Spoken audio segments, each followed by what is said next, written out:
السلام عليكم. اليوم احنا بالموصل راح نجرب ارخص وجبه غداء بالعالم كله. بس احنا حاليا وصلنا يا جماعه مطعم مقداد. هنا ارخص وجبه غداء متكامله ممكن تشوفوها بحياتكم.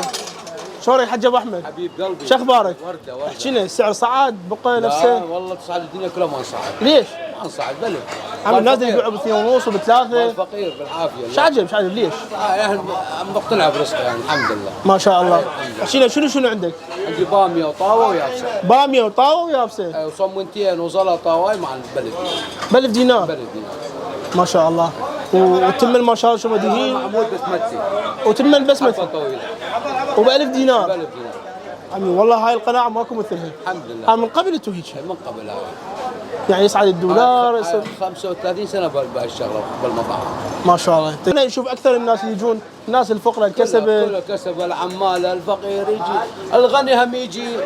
اكل طيب. مطعم شعبي حلو. هي اصلا منطقه القلوات منطقه شعبيه حلوه. ما شاء الله. زين اللي يجيك ما عنده شو تقول له؟ بالالف عافيه، ياكل بالالف عافيه، ما عنده بالالف عافيه. بدون فلوس؟ بدون فلوس.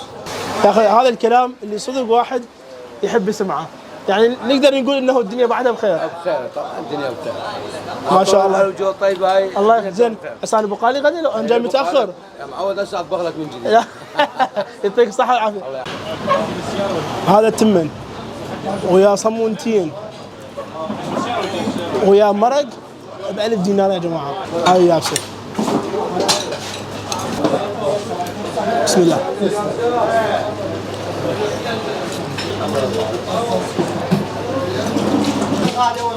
هذا هو التمسيك. وين اول واحد؟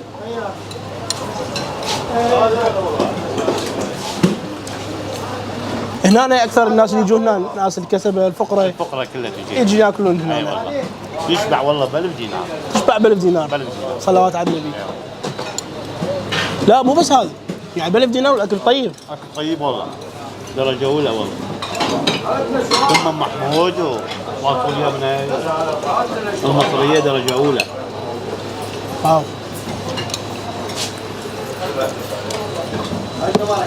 هذا الاخوان. ويا صمونتين. وبس هاي لا خلينا نشوفكم بعد. وهذا معون المقبلات من وياهم كلها ب1000 دينار. معقوله اكو هيك اسعار لحد هذا الوقت؟ شوف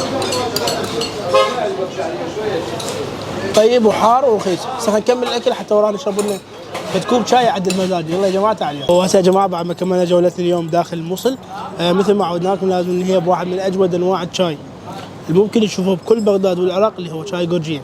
انصحكم تجربوه لان الطعم مالته كلش طيب. وشاي جورجيا يا جماعه العائله العراقيه. نشوفكم اكيد بحلقه جديده ومكان جديد. اخوكم محمد البرنس. في امان الله.